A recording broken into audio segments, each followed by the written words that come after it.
Menjelang Hari Raya Idul Adha, harga daging sapi dan daging kerbau di Banda Aceh meroket. Dari harga Rp90.000 naik menjadi Rp130.000 per kilogram. Kenaikan tersebut karena tingginya permintaan daging menyusul tradisi megang. Di sejumlah pasar tradisional di Banda Aceh, harga daging dijual Rp120.000 hingga Rp130.000 per kilogram. Harga ini diperkirakan akan merangkak naik hingga 1 hari menjelang Lebaran Idul Adha.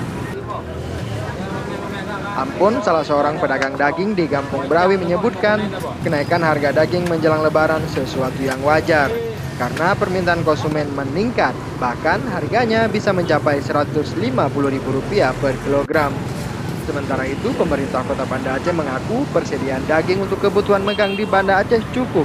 Jumlah ternak sapi dan kerbau siap potong mencapai 346 ekor. Dari Banda Aceh, Ferdian Macini melaporkan untuk Aceh Video.